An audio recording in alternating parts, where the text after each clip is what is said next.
Welcome back dear friends. Welcome to our channel conquer UPSC. आज की video में हम देखेंगे 5 चीज़ों पे हम खास ध्यान देंगे। सबसे पहले तो ये होगा हमारा लाइन ऑफ डिस्कशन कि what is the importance of या utility of current affairs in UPSC prelims. इसके अलावा what is the use of usefulness of doing private mock test in UPSC prelims. Third हम देखेंगे कि पीवाईक्यू की usefulness क्या है, इफेक्टिवनेस क्या है इन अटेम्प्टिंग यूपीएससी प्रीलिम्स। चौथा हमारा होगा कि आपने बहुत सारे टॉपर्स के मतलब उनसे सुना होगा कि पी वाई क्यू एनालिसिस बहुत ज़रूरी है, P Y Q analysis is the single most important thing. तो आज हम ये भी देखेंगे what do the toppers mean by P Y Q analysis, किस तरह पी वाई क्यू एनालिसिस की जाती है जिसकी मदद से बच्चे जो हैं, एस्पिरेंट जो हैं, बार बार यूपीएससी प्रीलिम्स को ईजिली क्रैक कर लेते हैं। और पांचवा हम देखेंगे जो स्टैटिक पोर्शन है उसका जो है यूज़फुलनेस क्या है विज़ा विज़ हमारे करंट अफेयर्स की। अगर हम स्टैटिक प्रिपेयर करते हैं तो कितना यूज़फुलनेस रहता है प्रीलिम्स निकालना, और करंट अफेयर्स करते हैं तो दोनों को हम कंपेयर करेंगे, दोनों का वेटेज देखेंगे ताकि हम एक कंक्लूजन पे आ पाए कि हमारे लिए किस चीज़ की यूज़फुलनेस ज़्यादा है, हमें किस डायरेक्शन में ज़्यादा मेहनत करनी चाहिए, एनर्जी देनी चाहिए।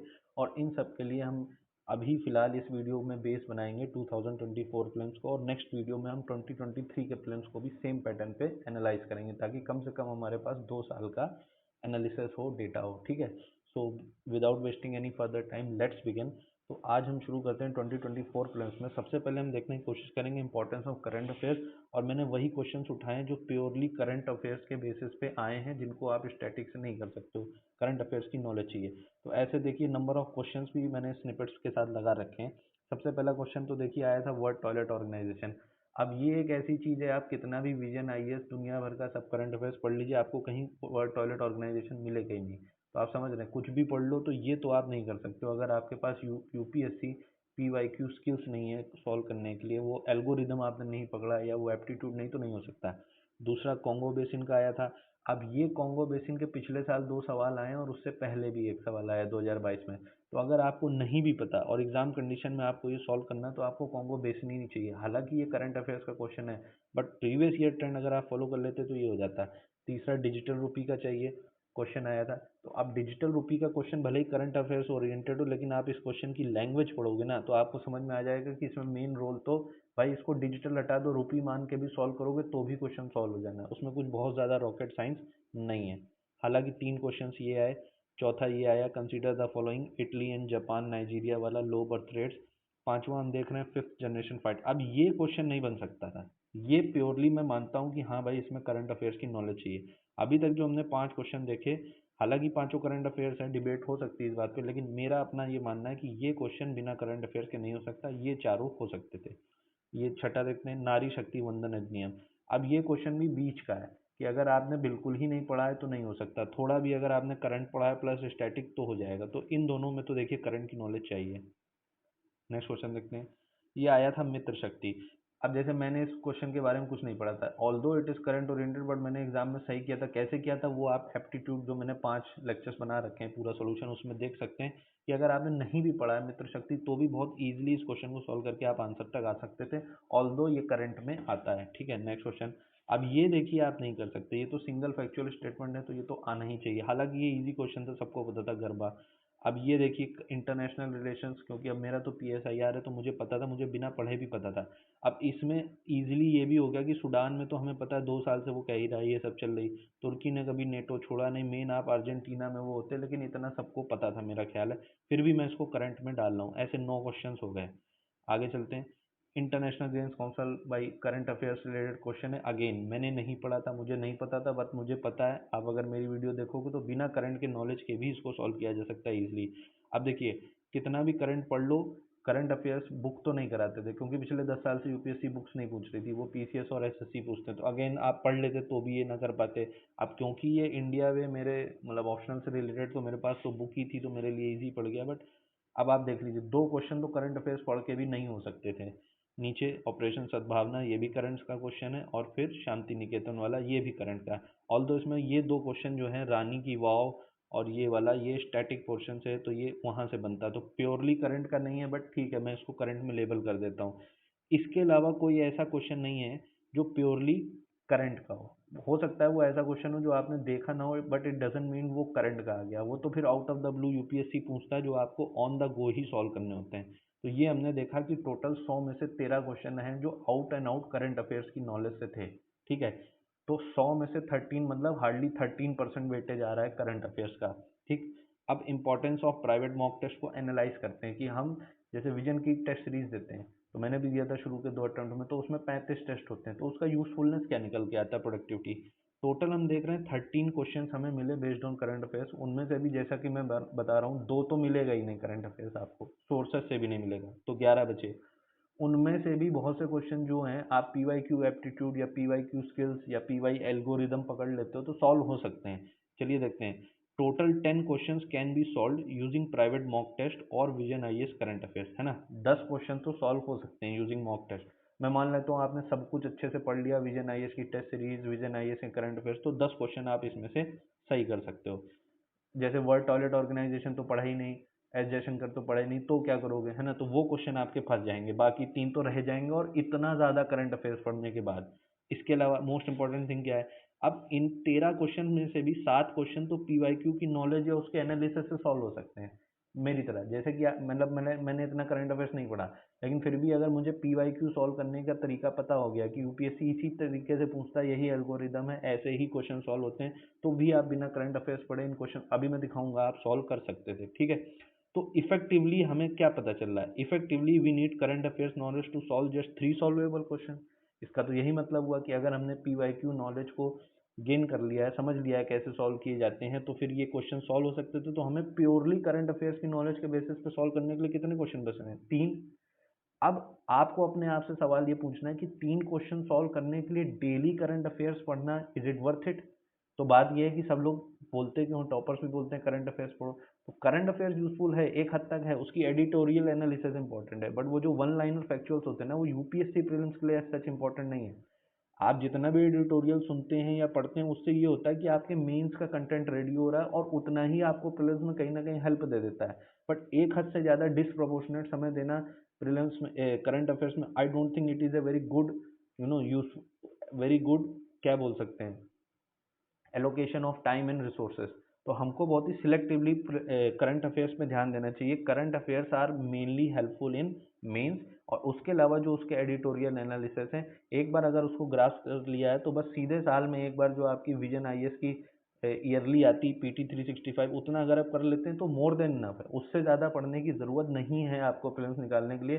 मेरे ख्याल से जो शिविन सर ने क्रैक किया था यूपीएससी प्रीलिम्स, उन्होंने भी बार बार इस बात पे एम्फसाइज किया कि उन्होंने कभी न्यूज़पेपर नहीं पढ़ा, साल में ही एक बार समरी पढ़ते थे। ठीक है, अब देखिए क्या होता है, मैंने इसीलिए 2024 और 23 के क्वेश्चन आपको सामने लगाए कि अगर हम पी वाई क्यूज निगलेक्ट कर देते हैं तो उससे क्या नॉलेज होता है। देखिए 2024 में पहला ही क्वेश्चन आया था मेरे सेट में कि atmosphere is heated more by incoming solar radiation than by terrestrial radiation. ठीक, अब ये तो प्योर स्टैटिक का क्वेश्चन है, आना चाहिए। मान लीजिए किसी को नहीं भी आता, तो देखिए 2023 में ही क्या क्वेश्चन आया, with reference to earth atmosphere, C option पढ़िए, infrared waves are largely absorb by water vapour that is. अब प्योरली ये नॉलेज यहीं पे ट्रांसमिट करके 2024 में पूछ ली, एज इट इज वही क्वेश्चन। अगर जिसने भी थोड़ी बहुत एनवायरनमेंट पढ़ी है, ग्रीन हाउस इफेक्ट पता है, तो वही चीज की बात यहाँ हो रही, वही चीज की बात यहाँ हो रही, कुछ भी इन दोनों में फर्क नहीं आना है। आप देख रहे हैं as it is P Y Q replicate हो रहा है एक ही साल के अंदर में। ठीक है, और क्वेश्चन देखते हैं ये, ताकि आपको फ्लेवर मिल जाए कि क्या यूजफुलनेस है। 2024 में जून 21 का क्वेश्चन आया। ठीक है, क्वेश्चन क्या है कि which of the following latitude, ऐसे कौन सा लैटिट्यूड है जहाँ सनलाइट मोर देन 12 आवर्स, 12 घंटे से ज़्यादा पड़ती हो। अब 2022 का क्वेश्चन पढ़िए, in the northern hemisphere, northern पहले ही बोल दिया, इक्वेटर के ऊपर लॉन्गेस्ट डे कहाँ पे पड़ेगा, second half of month of June, second half of month of June. 21 जून कौन सा पड़ता है, second half of month of June. तो इसमें क्या होगा, लॉन्गेस्ट डे, लॉन्गेस्ट डे मतलब 12 घंटे से ज़्यादा सन, यानी आपने 2022 का ये पीवाईक्यू किया होता तो 2024 का ये क्वेश्चन आप आराम से कर लेते। ठीक, और क्वेश्चन देखते हैं 2024 के ही पहले देख लेते हैं। तीसरा क्वेश्चन देखिए, राइट टू प्राइवेसी आर्टिकल 29, 2021 का देखिए, राइट टू प्राइवेसी, देख रहे हैं आप, सीधे सीधे क्वेश्चन उठ के आ रहे हैं आपके पीवाईक्यू से, कुछ भी चेंज नहीं हो रहा है। आगे देखते हैं, चौथा क्वेश्चन देखते हैं इसी साल का, क्या कह रहा है, there is instability in Sahel region, और वर्ड्स को ध्यान दीजिए, मिलिट्री टेक ओवर या कू। इधर देखिए, चैड, गिनी, माली, ये कहाँ है, साहेल रीजन, क्या हुआ, सक्सेसफुल कू। देख रहे हैं, कुछ करना ही नहीं है। अगर पी वाई क्यू को भी आपने अच्छे से पढ़, ये तो एनालिसिस का भी पार्ट नहीं, ये तो वो पी वाई क्यू है जो डायरेक्टली उठ के वर्बटम इस साल रिपीट हो रहे हैं कि चैट गिनीमाली में क्या हुआ, कू, साहिल रीजन में क्या हुआ, कू, बस हो गया क्वेश्चन सॉल्व। ठीक, नेक्स्ट क्वेश्चन देखते हैं। नेक्स्ट क्वेश्चन देखते हैं 2024 में क्या कह रहा है कि गवर्नर जो है वो शेड्यूल ट्राइब का काम करेगा। 2023 में देखिए शेड्यूल एरियाज में कौन रहते हैं, शेड्यूल ट्राइब्स, वहां पे कौन ऑर्डर निकालता है, प्रेसिडेंट। आप देख रहे हैं 2023 में सीधे सीधे उसने ये स्टेटमेंट दिया और 2024 में ये दे दिया। अगर आपने ये पढ़ा होता तो आप इसको गलत कर देते, ये क्वेश्चन सही कर देते। ठीक, अब मैं आपको इतने सारे क्वेश्चंस के माध्यम से दिखाना क्या चाह रहा था कि अगर आप पी वाई क्यू अच्छे से पढ़ के चले जाते हैं, ये एनालिसिस नहीं है, ये तो वो है जो as it is P Y Q उठ के आपके हर साल आएंगे। कम से कम ऐसे 8 से 10 क्वेश्चन रिपीट ही होते हैं अगर आपने पी वाई क्यू अच्छे से पढ़ा दिए 15-20 साल के यूपीएससी के। ठीक है, अब आप 35 मॉक टेस्ट लगाएंगे, उसकी यूटिलिटी सोचिए, प्लस साथ में करंट अफेयर्स पढ़ेंगे, उसकी सोचिए। जबकि आप पहली प्रायोरिटी अगर पी वाई क्यू पढ़ लेते हैं और उनको याद ही कर लेते हैं अगर अच्छे से, मतलब खाली स्टैटिक के, करंट की बात ही नहीं कर रहा हूँ, यूपीएससी के स्टैटिक पोर्शन को अच्छे से अगर खाली पढ़ के आप याद कर देते हैं 10-15 साल के, तो आपके ज्यादा क्वेश्चन फंस जाएंगे आपके यूपीएससी प्रीलिम्स में। ठीक है, अब वैसे ही ये क्वेश्चन, अब इनके स्निपेट मैंने ढूंढ के नहीं दिए, ये मनी बिल का क्वेश्चन है, ये जो मैंने स्टेटमेंट मार्क की सेकंड थर्ड फोर्थ डायरेक्टली, अब ये आपका काम है, आप खुद ढूंढिए। Second third fourth question P Y Qs में एज इट इज वर्बटम आए हैं यही लैंग्वेज के साथ, तो इसलिए एग्जाम कंडीशन में मुझे पता था कि ये स्टेटमेंट सही है या गलत। ठीक, और ये सारे ही लोगों को पता होता है जो बार बार क्लियर करते हैं। इधर आइए, विद रेफरेंस टू पार्लियामेंट है। अब जो ये सेकंड स्टेटमेंट है, prorogation is generally done after, हालांकि ये तो स्टैटिक क्वेश्चन आना चाहिए लक्ष्मीकांत, बट फिर भी ये सेम चीज पी वाई क्यू में लक्ष्मी यूपीएससी ने पूछ रखी है। अब पूछ रखी तो इसका मतलब आपका काम आसान हो गया, आंसर ही इसका सेकंड एंड थर्ड था। बाकी तो ये क्वेश्चन अगर आप एनालिसिस देखना चाहते हैं तो एनालिसिस मैंने कर रखी 5 वीडियो में कि दोनों जगह प्रोरोगेशन है तो 1 और 2 एक साथ सही नहीं हो सकता, लेकिन दोनों में से कोई एक सही होगा। अब क्योंकि ये question as it is PYQ से आया तो सेकंड सही, तो अपने आप ही सेकंड एंड थर्ड सही हो गया, भले आपको थर्ड पता है कि नहीं।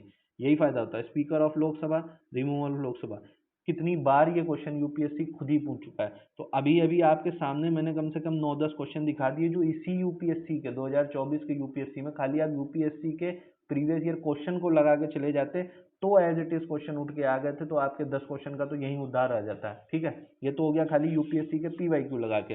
अब चौथा पार्ट पे आते हैं analysis. What do we mean by analysis? तो वैसे तो एनालिसिस की मैंने पूरी एक वीडियो बनाई है, आई विल रिकमेंड कि आप वो वीडियो देख लें, लेकिन फिर भी मैं आपको बता देता हूँ एनालिसिस का मतलब क्या होता है। जैसे कि प्रीवियस वीडियोस में एक वीडियो में मैंने पूरी डेडिकेट बताया कि जब कभी भी यूपीएससी बोलेगी इस टाइप से कि विद रेफरेंस टू, तो जब भी वो विद रेफरेंस टू करके बोल देगा तो इसका मतलब है कि जनरली मतलब 10 में 9 या 8 बार दोनों स्टेटमेंट वो सही नहीं बनाएगा, एक सही बनाएगा एक गलत बनाएगा। तो इसमें भी देखा गया कि एक ही स्टेटमेंट सही था। कौन सा सही था? अब ये कॉर्न वॉलिस है तो इसका मतलब परमानेंट, तो only two. With reference to बोला तो दोनों सही नहीं होंगे, दोनों गलत भी नहीं होंगे, एक सही होगा एक गलत होगा। इस केस में क्या था? Only one. With reference to दोनों सही नहीं होंगे, दोनों गलत नहीं होंगे, एक ही सही होगा। आप समझ रहे हैं? ये होती है एनालिसिस, कि आपने पीवाईक्यू से समझा कि यूपीएससी किस प्रकार से प्रीलिम्स के क्वेश्चन फ्रेम करती है, किस हिसाब से आंसर फ्रेम करती है, लैंग्वेज उसकी क्या होती है। कि जब भी वो आप देखोगे कि पीवाईक्यू में अगर डेटा दिखा तो आपको पता चल जाएगा कि भाई डेटा की प्रोबेबिलिटी गलती होती है, सेकंड थर्ड, इधर सिक्स्थ मिला कहीं, सिक्स तो गलत, डेटा है तो गलत, तो आपको पता चल गया ये गलत है, तो श्योर बात हो गई कि दूसरा ही सही होगा, यानी पहला स्टेटमेंट गलत बनाएगा दूसरा सही बनाएगा। क्यों? क्योंकि विद रेफरेंस है तो दोनों सही नहीं दोनों गलत नहीं। ये होती है एनालिसिस। एज इट इज ये क्वेश्चन उठ के नहीं आएंगे, लेकिन इनसे ये पता चल गया कि यूपीएससी इस टाइप के क्वेश्चन फ्रेम करती है तो आंसर किस टाइप का होता है, इसको बोलते हैं एनालिसिस। आगे देखते हैं क्या होता है। अब ये देखिए वही कि विद रेफरेंस टू जब होगा, अब आप खुद ही देखिए कि ये क्वेश्चन कितने ज्यादा रिपीट हो रहे हैं। 3 ऊपर आपने देखे, विद रेफरेंस टू कॉर्पोरेट बोल दिया तो एक सही बनाएगा एक गलत बनाएगा, यूपीएससी दोनों सही नहीं दोनों, तो ये होती है एनालिसिस विद रेफरेंस टू। आप देख रहे हैं ये सारे 2024 के विद रेफरेंस टू, यानी 6 क्वेश्चन तो अभी मैंने दिखा दिए कि अगर खाली आपने पीवाईक्यू की एनालिसिस कर ली होती तो आपके 6 क्वेश्चन सही हो जाते। सातवां देखिए फिर से विद रेफरेंस टू, तो विद रेफरेंस टू मतलब दोनों क्वेश्चन सही नहीं दोनों क्वेश्चन गलत नहीं एक सही, तो खाली आपने एनालिसिस करनी आ गई। और ये तो मैंने एक टाइप के दिखाए ताकि आपको समझ में आ जाए एनालिसिस का क्या मतलब है, तो आपके 7 क्वेश्चन सही हो जाते। यानी 10 क्वेश्चन तो पीवाईक्यू एज इट इज सही हो रहे हैं, 7 क्वेश्चन तो एक टाइप के मैंने इसी वीडियो में दिखा दिए, जबकि आगे अभी और देखेंगे। तो अगर आपको यही से एनालिसिस समझनी है, इस वीडियो में मैंने ये सब समझा रखा है कि 8 मोस्ट इंपॉर्टेंट जो टॉपिक्स या लॉजिक्स या एल्गोरिदम्स जो फिट हो रही थी 2024 में। ऐसा नहीं कि बस इतनी है और भी, लेकिन इस बार के पेपर में ये लागू हो रही थी, ये इम्प्लीमेंट हो रही थी, और ये इम्प्लीमेंट करके मैंने खुद ने 100+ नंबर इस बार स्कोर किए हैं। ठीक है, तो अगर आपको सारे ये सब समझने हैं तो मैं रेकमेंड करूंगा कि आप ये वाली वीडियो एक बार जरूर देखें मेरे चैनल पे जाके। ठीक है, आगे चलते हैं। ठीक है, अब इसी टाइप से आप देखेंगे कि अब ये कोई यूट्यूब पे डिस्कस नहीं कर रहा है एग्जॉटिक ऑप्शंस बेस्ड क्वेश्चन, कि अगर उसने एक बिल्कुल ही ऐसा ऑप्शन दे दिया जो आपने कभी मतलब सुना ही नहीं है, out of the ordinary, out of the blue, तो वो सही होना है। अगर उसने बोल दिया it is commenced in on, तो सही ही होना है। पुणे होता तो गलत हो सकता था, ऑन वो सोच के इतनी मेहनत करके इसलिए नहीं डालेगा गलत हो जाए। कोट डी आइवरी सोच के इतनी मेहनत करके कहीं से वो इसलिए नहीं लाएगा गलत हो जाए। फिग इसलिए नहीं डालेगा कि गलत हो जाए। ठीक है, उसी तरह ये कैडेस्ट्रल मैप इसलिए नहीं लाएगा कि गलत हो जाए। आप समझ रहे हैं, ये यूपीएससी का ट्रेंड है कि अगर उसने इतनी मेहनत करके ऐसे एग्जॉटिक ऑप्शन दिए हैं तो ये सही ही होने वाले हैं। ये होती है एनालिसिस। अब ये मैंने 2024 के लिए की है, मैं 2023 के लिए भी कर दूंगा, लेकिन उसके बाद आपकी रिस्पॉन्सिबिलिटी बनती है कि आप बैकवर्ड ट्रेंड में जाएं और समझने की कोशिश करें। फिर भी कुछ दिक्कत होती तो आप कमेंट में बताइए कि मैं आपको और डिटेल में इसको समझा दूंगा। ठीक, ये दूसरे टाइप का मैंने अभी एनालिसिस समझाया, ये एनालिसिस पार्ट चल रहा है। तीसरा देखिए ऑप्शन बेस्ड डिडक्शन, कि जब भी वो ऑप्शंस में देखिए 1 कितनी बार आया, एक बार, 2 कितनी बार आया, 1 2 3 बार, 3 कितनी बार आया, 2 बार। तो ऑप्शन में जब भी वो कोई एक ऑप्शन एक ही बार देगा तो इसका मतलब है यूपीएससी आपको खुद बता रहा है कि वो ऑप्शन कभी भी सही नहीं हो सकता, ये गलती हो गया। इधर देखिए, एक कितनी बार आया, 1 2 3, 2 कितनी बार आया, 1 2 3, 3 कितनी बार आया, 3, लेकिन 4 एक ही बार आया। तो जो ऑप्शन यूपीएससी आंसर में एक ही बार देता है वो कभी सही नहीं होगा, और ये भी आपको यूट्यूब पे कोई नहीं बता रहा है। तो इसीलिए मैंने बताया कि ये होती है पीवाईक्यू एनालिसिस। इतना आप कर लेते हैं तो आप गलत ऑप्शन एलिमिनेट करना भी सीख जाते हैं, तो आपकी लाइफ ईजी हो जाती है रियल पीवाईक्यू, रियल यूपीएससी के प्रीलिम्स में। ठीक है, ये होते हैं एनालिसिस। नेक्स्ट देखिए, वही ऑप्शन बेस्ड डिडक्शन ही चल रहा है। अब यहाँ पे भी देखिए सेम चीज, 1 कितनी बार आया, एक बार, तो काट दीजिए। ठीक, 3 कितनी बार आया, एक बार, तो काट दीजिए। और बाकी तो ये question as it is PYQ से आया ही था। इधर भी देखिए 1 तो काफी बार आया, 3 काफी बार, 2 एक ही बार आया, तो इसको काट दीजिए। यानी ये ऑप्शन अब कभी सही नहीं हो सकता। तो ये भी एक पैटर्न है एनालिसिस का। तो मेरा बताने का तरीका क्या है, समझाने का मतलब कि आपको एनालिसिस करने का मतलब समझ में आया कि क्या मतलब है जब टॉपर्स कहते हैं कि हम एनालिसिस करें। ये होती है वो एनालिसिस कि किस टॉपिक, किस टाइप के क्वेश्चंस यूपीएससी बार बार पूछता है, थीम्स क्या सेट करता है, और उन थीम्स में किन चीज़ों को वो हमेशा सही बनाता है, किन चीज़ों को वो हमेशा गलत बनाता है। एक और एग्जांपल देता हूँ, वैसे तो वो वीडियो मैं रेकमेंड करूंगा आप देख लीजिए, और पूरा सॉल्यूशन देखेंगे तो ज़्यादा समझ में आएगा। फिर भी देख लेते हैं कि अगर वो सिमिलर टॉपिक या कंसेप्ट बेस्ड क्वेश्चन देगा तो क्या होगा। देखिए जैसे यहाँ लिखा है अनलाइक डू नॉट, यहाँ लिखा है अनलाइक डू नॉट। अब सिमिलर टाइप के टॉपिक या कंसेप्ट उसने बना दिया या सिमिलर स्टेटमेंट बनाया, तो इसका मतलब यहाँ अनलाइक डू नॉट है, यहाँ अनलाइक डू नॉट है, तो अब 2 और 3 एक साथ सही नहीं हो सकता। ये यूपीएससी का पैटर्न है।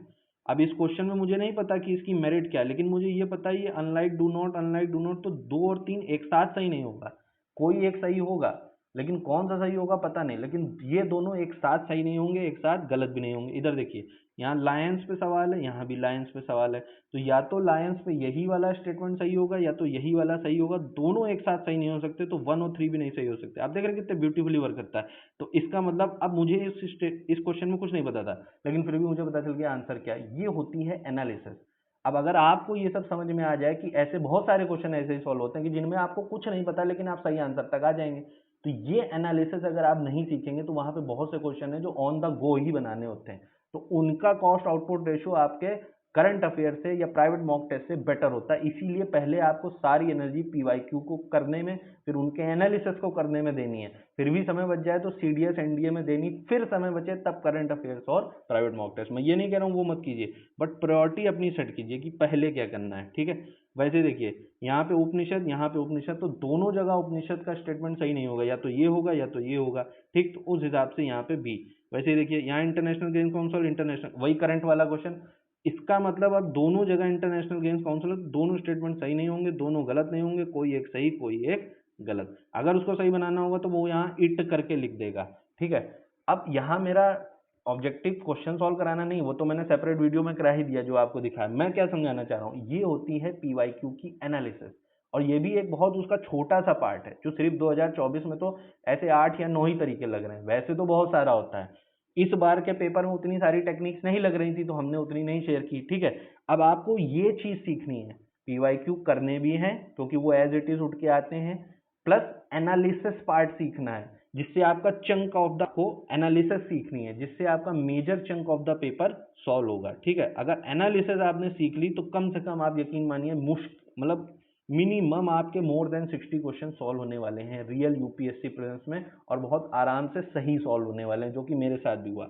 अब अगर इन चीज़ों को समराइज करें, इंपॉर्टेंस ऑफ स्टैटिक नॉलेज पे आते हैं, तो इसी 2024 के क्वेश्चन पेपर को एनालाइज करके मैंने पाया कि as many as total 57 question, आप देख रहे हैं कितना ज़्यादा वेटेज है स्टैटिक का, 57 क्वेश्चन, यानी more than 50%, 57 questions can be solve using static knowledge, जिसका परसेंटेज बहुत हाई है। फिर 54 क्वेश्चंस ऐसे हैं, आप ध्यान से देखिए, 57 तो स्टैटिक से सॉल्व होंगे, 54 questions can be solve using PYQ analysis बोल दो, या उसको पीवाईक्यू स्किल्स बोल दो, पीवाईक्यू जो भी मन चाहे बोल दो, उसके एल्गोरिदम को समझना है आपको। However you will end up marking 9 questions as incorrect, मतलब अगर आपने ये एल्गोरिदम पकड़ ली, ये टेक्निक सीख ली, लॉजिक सीख ली, एल्गोरिदम सीख ली, तो 54 क्वेश्चंस तो आपके सही हो जाएंगे, लेकिन 9 गलत भी होंगे भाई। अब ये तो पता ही है यूपीएससी में ट्रेड ऑफ तो चलता ही है, तो अगर 54 सही हुए, 9 गलत हो गए, तो हर 3 क्वेश्चन एक सही क्वेश्चन को खत्म कर देता है। तो उस हिसाब से आप देखें तो नेट सही कितने हुए, 51, क्योंकि 9 अगर गलत हैं तो 1/3 नेगेटिव मार्किंग है। तो इसका मतलब अगर प्योरली आपने थोड़ा सा स्टैटिक और थोड़ी सी ये पीवाईक्यू स्किल सीख ली, तो 54 - 3 कितना होगा, 51, और 51 क्वेश्चन अगर आपने नेट के करेक्ट सही कर दिए तो आपका स्कोर क्या बना, 102, और कट ऑफ तो आपको पता है 100 से कम ही जाती है। तो इसका मतलब 102 लाने का नंबर, मतलब आप समझ रहे हैं कि इजीली आपने मैजिक नंबर को क्रॉस कर लिया होगा अपने यूपीएससी प्रीलिम्स में, और इसका मतलब है कि आपकी जो गोल्डन टिकट है मेंस लिखने की, वो आपके हाथ में होगी, ठीक है। तो आई होप कि this exercise made some sense to you and have helped you in analyzing and understanding what is the trade off between static portion and current affairs। दोनों चीज़ों की अपनी एक रेलिवेंस है, लेकिन हमें कहीं ना कहीं चीज़ें प्रायोरिटाइज करनी होंगी। मैं फिर से बता रहा हूँ, चीज़ों को ओवर एम्फेसाइज किया जाता है मार्केट में कि डेली करंट अफेयर्स पढ़ना जरूरी, न्यूज़पेपर जरूरी। वो सब तब जरूरी है जब आप बिगनर हैं, जब आपको बिल्कुल ही कुछ नहीं पता है। जब आप बिगनर हैं तो आप कोई भी मतलब एक करंट अफेयर्स का चैनल पकड़ लीजिए, वहाँ 3 महीने, 4 महीने, 5 महीने, 6 महीने सुन लीजिए। एक बार जब आपको चीज़ों की नॉलेज हो जाती है ना, तो आपको रोज रोज पढ़ने की जरूरत नहीं, क्योंकि वही चीज़ें रिपीट होंगी और वो चीज़ें आपको ग्रास्प हो चुकी होती हैं। तो आप बिगनर हैं तो ठीक है, लेकिन आपका 1 साल, 1.5 साल, 2 साल या 6, 8, 10 महीने हो चुके हैं, तो नहीं ज़रूरत है डेली पढ़ने की। फिर आप क्या करें, सीधे पीटी 365 जो आता है उस पर रिलाय करें और हो जाता है। और मेन फोकस किस पे देना है, मेन फोकस देना है स्टैटिक पे। मेंस में भी वही हेल्प करेगा, ठीक है, और प्रीलिम्स में भी वही हेल्प करेगा। मेन हेल्प कहाँ करता है, ये जो करंट अफेयर्स है, करंट अफेयर्स आपका मेन हेल्प करता है, जैसे कि मैंने बताया मेंस में, वहां पे वैल्यू एडिशन में आपको कोई बात अगर आपने अपना आर्गुमेंट दिया, तो वहां पे सपोर्ट करने के लिए आपको करंट के एग्जाम्पल देने पड़ते हैं, तो इसलिए इंपॉर्टेंस है उसका। आप समझ रहे हैं, करंट अफेयर्स का इंपॉर्टेंस कहाँ है, मेंस में। प्रीलिम्स में एज सच उसका होगा नहीं, उसको डिसप्रोपोर्शनेटली ब्लो अप करके दिखाया जाता है, बट उसका यूजफुलनेस है नहीं। ये हमने 2024 के प्रीलिम्स का आपके सामने पूरा पोस्टमार्टम किया है। अभी मैं ये सेम एक्सरसाइज 2023 के प्रीलिम्स के लिए भी नेक्स्ट वीडियो में आपके लिए करूंगा, ताकि आपको पता चल जाए कि भाई वास्तविकता में कितने क्वेश्चन सॉल्व होते हैं बिल्कुल ही पढ़ने के बाद करंट अफेयर्स, और कितने पीवाईक्यू सही हो जाते हैं। जो क्वेश्चन आपको 2023, यहाँ पे तो फिर भी परसेंटेज बहुत ज्यादा तेरा, जब मैं 2023 का करके दिखाऊंगा तो आपको दिखेगा कि ये तो 10 से कम क्वेश्चन है जो सिर्फ करंट अफेयर्स बेस्ड हैं। बाकी 90 क्वेश्चन आपको पता चलेगा कि वो तो स्टैटिक से या पीवाईक्यू से सॉल्व हो रहे हैं, ठीक है।